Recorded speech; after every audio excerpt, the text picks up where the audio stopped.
तो आज हम लोग प्रश्नावली 3.1 आप भी स्टार्ट कर रहे हैं। तो सबसे पहले ये जान लेते हैं कि आप व्यू क्या होता है। ठीक है, तो आप व्यू क्या होता है वो जानते हैं पहले। आप व्यू होते हैं आप व्यू जो होता है वो संख्याओं या फलनों का एक आयताकार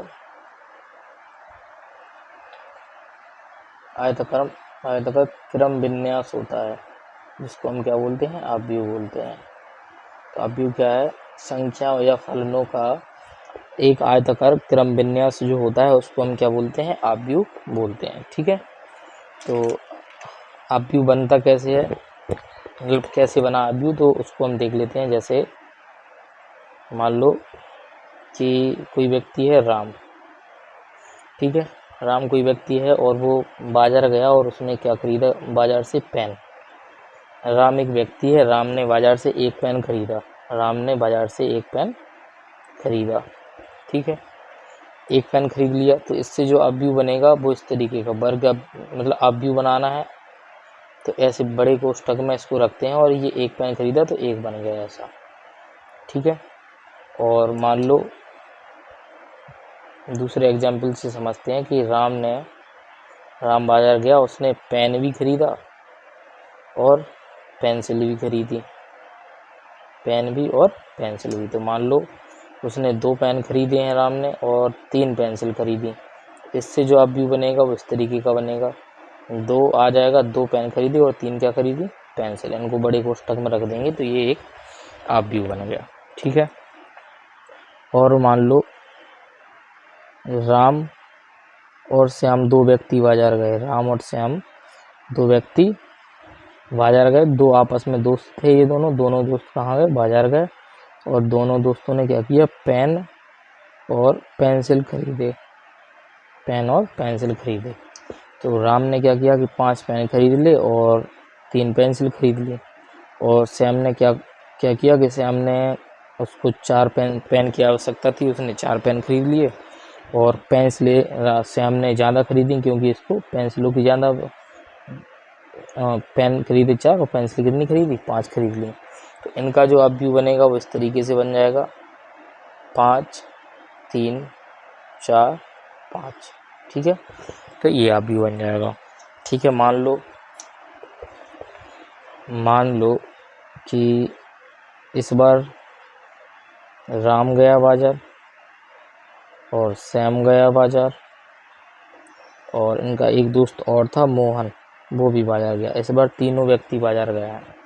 ठीक है, और इन्हें क्या क्या खरीदा, तीनों ने मान लो किताबें खरीदी, ठीक है, और पेन खरीदे और पेंसिल खरीदी। ठीक है, ये सब खरीदा। तो मान लो राम ने 2 किताबें खरीदी, 3 पेन खरीद लिए, और मान लो पेंसिल इसने एक भी नहीं खरीदी राम ने। श्याम ने मान लो 1 किताब खरीदी, पेन इसने 4 खरीद लिए, पेंसिल 2 ले ली, और मोहन जो था, मोहन ने 4 बुक ले ली, पेन जो था उसने पेन मान लो 1 ले लिया, और पेंसिल इसने मान लो 2 ले ली। ठीक है, इस तरीके से राम, श्याम और मोहन ने ये वस्तुएं खरीदी। ठीक है, तो इनका जो अब व्यू बनेगा वो क्या बनेगा, इनका बनेगा 3 2 0 1 4 2 4 1 2। ठीक है, तो इस तरीके से एक आप व्यू बनता है। ठीक है, आप व्यू बन गया। आप व्यू क्या होता है, जो हमें डेटा दिया होता है उसको ऐसे बड़े कोष्ठक के अंदर ऐसे जमा के रख देना, क्रम से लगा के रख देना, उसको क्या बोलते हैं, आप व्यू बोलते हैं। ठीक है, तो आप व्यू में पंक्ति एवं स्तंभ क्या होते हैं वो देख लेते हैं। जैसे मान लो अभी हमें एक आप व्यू हमने माना था, या मान लो जो अभी बनाए थे उनको ही लिख ले रहा है, ऐसे कुछ भी ये लिख लिया। ठीक है, एक ये लिख लिया, एक और लिख ले रहा है ये,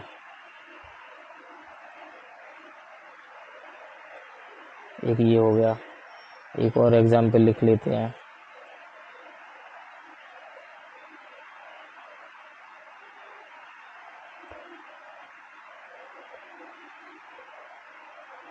एक ये हो गया, और एक और बना लेते हैं, मान लो ये है,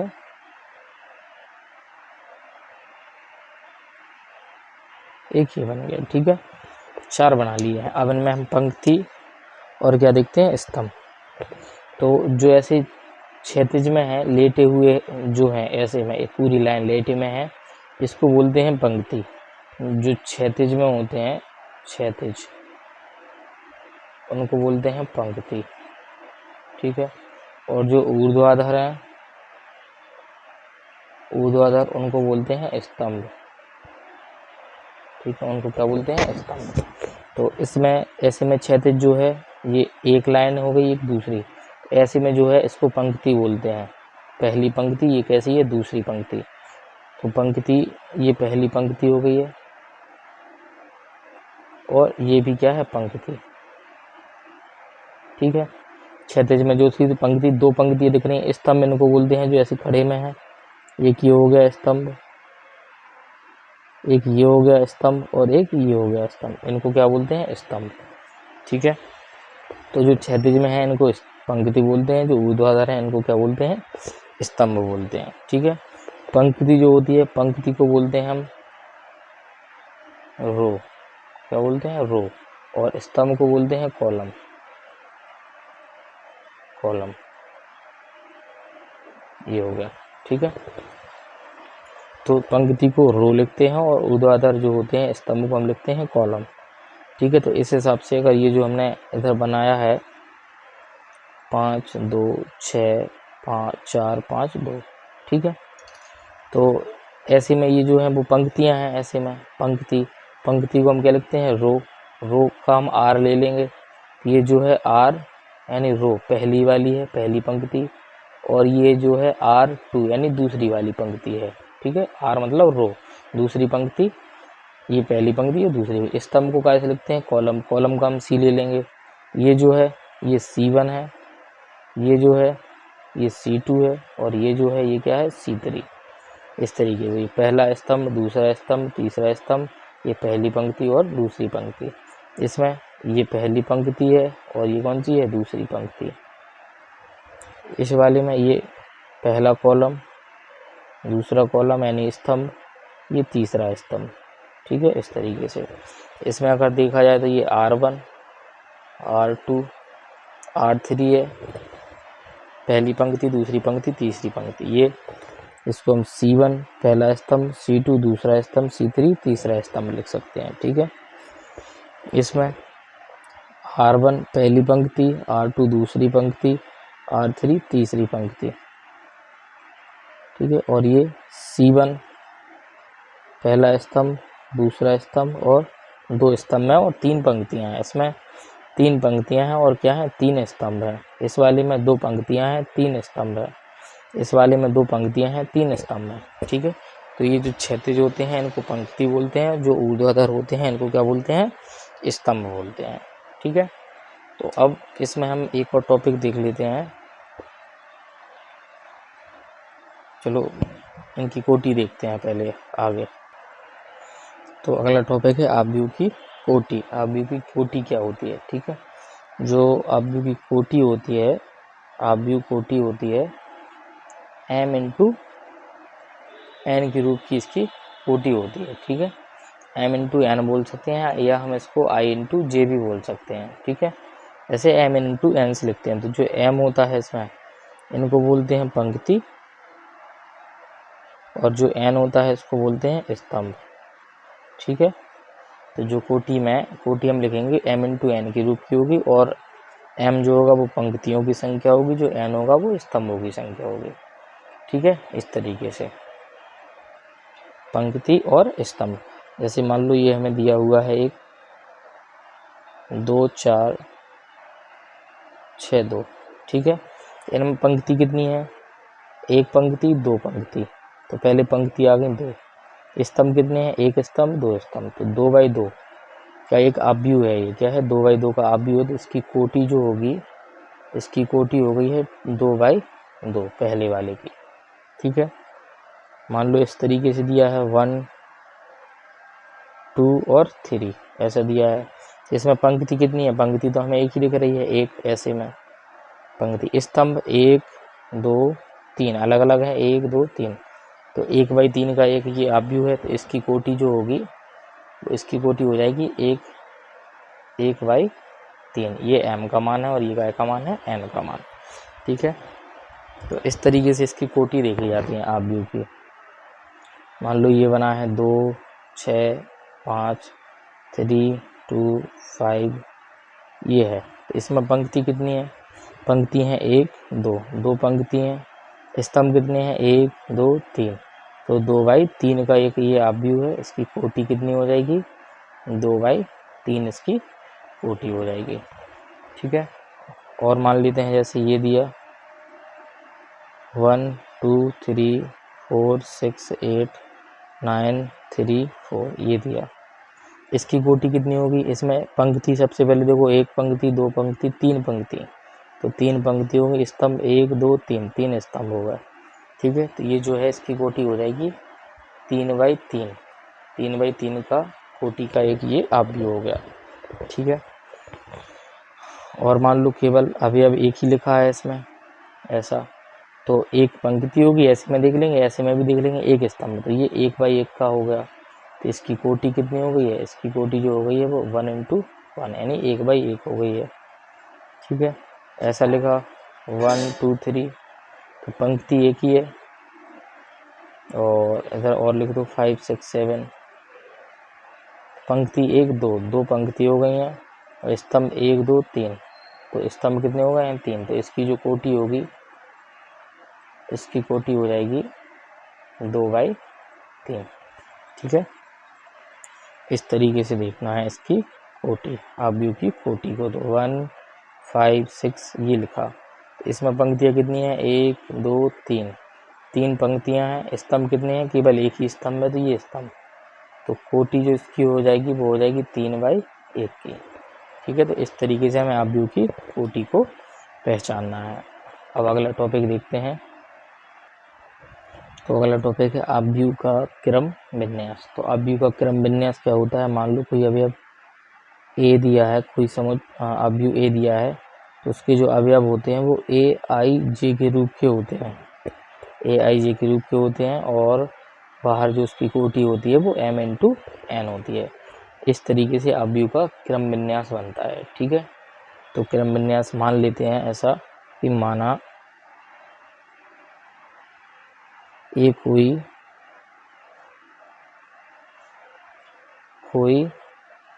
3/2 का आव्यूह है, 3/2 कोटि का आव्यूह है, इसका जो क्रम विन्यास बनेगा, तो देखो इसमें हमें ये तो पता चल गया कि 3/2 का है, तो 3 क्या होनी चाहिए, पंक्तियाँ, और 2 क्या होनी चाहिए, स्तंभ। तो 3 पंक्तियाँ और 2 स्तंभ, ये 3 पंक्तियाँ हो गई हैं और 2 स्तंभ हो गए हैं। ठीक है, इस तरीके से। तो अब क्या होता है कि ये जो पहला अवयव होता है, पहला और दूसरा, जितने भी अवयव होते हैं सबका एक एड्रेस होता है। एड्रेस यानी उसकी एक स्थिति होती है, इस अवयव की भी स्थिति होगी, इसकी भी स्थिति, कि कौन सी आव्यूह में जो स्थित है वो कौन सी जगह पे स्थित है। इसको दर्शाने का एक निर्देशांक बोल लो या जो भी बोल लो, लेकिन इसको दर्शाने का एक निर्देश होता है, उसको कैसे लिखते हैं, ए से। ठीक है, मान लो ये है ए, पहला अवयव, ये पहला जो अवयव है पहली पंक्ति का है, तो पहले जो होता है आई ये होती है पंक्ति इसमें, और जो है वो होता है स्तंभ। ठीक है, तो आई यानी पंक्ति, फिर क्या आएगा, स्तंभ। तो पहली पंक्ति है सो 1 लिख दिया, और स्तंभ भी पहला है तो A1 1 हो जाएगा। इसको पहली पंक्ति में ही स्थित है ये पूरी पहली पंक्ति, लेकिन स्तंभ कौन सा है, सब आपका दूसरा, तो A1 2 हो जाएगा। इसके लिए दूसरी पंक्ति आ गई है तो A2, और स्तंभ पहला है तो A2 1 हो जाएगा।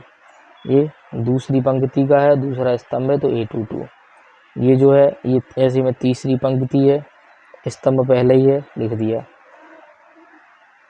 पंक्ति तीसरी है, स्तंभ कौन सा है, दूसरा, तो ये 3 2 हो जाएगा। A1 1 A1 2 A2 1 A2 2 A3 1 A3 2। इस तरीके से इनके आव्यूह का एक एड्रेस होता है। इस तरीके से हम आव्यूह का क्रम विन्यास बनाते हैं। ठीक है, तो ये 3/2 का था। मान लो एक और हमें बनाना है कोई अवयव जो कि 3/3 का है। 3/3 का है तो 3 स्तंभ होने चाहिए, 3 पंक्तियां होनी चाहिए। ऐसे ये 3/3 का अवयव हो गया। ठीक है, 3 पंक्तियां हैं और 3 क्या है, स्तंभ है। ऐसे में 3 पंक्तियां हो गई हैं, 1 2 3 और 1 2 3 स्तंभ। ये R1 होता है, पहली पंक्ति, दूसरी पंक्ति और तीसरी पंक्ति। ये C1 C2 और C3, पहला स्तंभ, दूसरा स्तंभ, तीसरा स्तंभ। तो ये A पहली पंक्ति, पहला स्तंभ, A पहली पंक्ति, दूसरा स्तंभ, A पहली पंक्ति, तीसरा स्तंभ, A दूसरी पंक्ति, पहला स्तंभ, A दूसरी पंक्ति, दूसरा स्तंभ, A दूसरी पंक्ति, तीसरा स्तंभ, A तीसरी पंक्ति, स्तंभ पहला, A तीसरी पंक्ति, स्तंभ दूसरा, A तीसरी पंक्ति और स्तंभ भी तीसरा। इस तरीके से हम एक 3/3 के अवयव का क्रम विन्यास बना सकते हैं। ठीक है, जिसमें I जो है वो पंक्ति होती है, J क्या होता है, स्तंभ होते हैं। कौन सी पंक्ति और कौन सी स्तंभ में ये अवयव स्थित है, M × N इसकी क्या होती है, कोटि। ठीक है, तो इस तरीके से इसका हम क्या बना सकते हैं, क्रम विन्यास बना सकते हैं। और एक चीज़ हमें याद रखना है कि जो अवयव होंगे उनको हमेशा कैपिटल अक्षर से दर्शाना है। अवयव को हमेशा कैसे दर्शाएंगे, कैपिटल अक्षर से। अवयव को हमेशा अंग्रेजी के बड़े अक्षरों से निरूपित या क्या कह सकते हैं, दर्शाते हैं। ठीक है, बड़े अक्षरों से निरूपित करते हैं या दर्शाते हैं, एक ही बात है।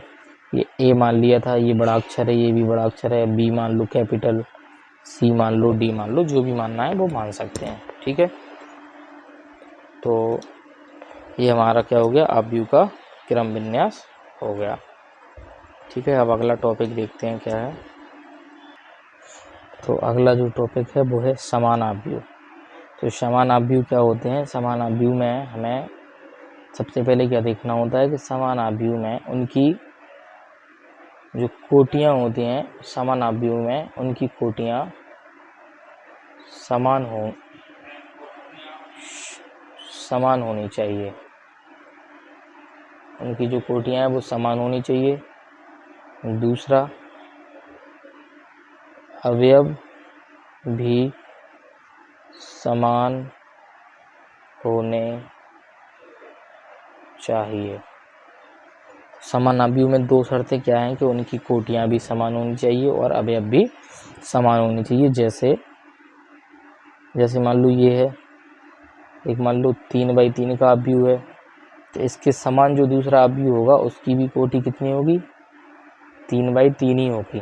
तो उनकी कोटियाँ समान होंगी। जो 2 समान अवयव होते हैं उनकी कोटियाँ समान होती हैं। ठीक है, मान लो ये कोई हमने अवयव मान लिया A है, कॉमा ये वाला जो अवयव है उसको क्या मान लिया, B है। B अवयव और A अवयव, इसकी भी कोटि 3/3 है, इसकी भी कोटि 3/3 है। तो इनकी कोटियाँ समान होनी चाहिए। दूसरा, अवयव भी कैसे होने चाहिए, समान। समान का मतलब इनके अवयव स्थान के साथ साथ समान भी होने चाहिए। समान स्थान पे समान अवयव। पहले स्थान पे अगर इधर 5 है तो इधर भी कितना होना चाहिए, 5। अगर इधर 6 है तो इधर भी 6 से ही होना चाहिए।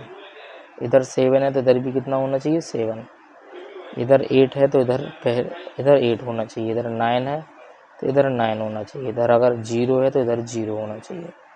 इधर 1 है तो इधर 1 होना चाहिए। इधर 3 है तो इधर 3 होना चाहिए। इधर 4 है तो इधर 4 होना चाहिए। तो इनकी कोटियाँ भी समान है और इनके अवयव समान है। स्थान भी समान स्थान पे स्थित है और अवयव भी समान है। तो इनको हम समान अवयव बोल सकते हैं। यानी A व B समान अवयव हैं, समान अवयव हैं। ठीक है, स्थान समान होनी चाहिए, कोटि समान होनी चाहिए और अवयव भी। ठीक है, अवयवों के स्थान समान होने चाहिए।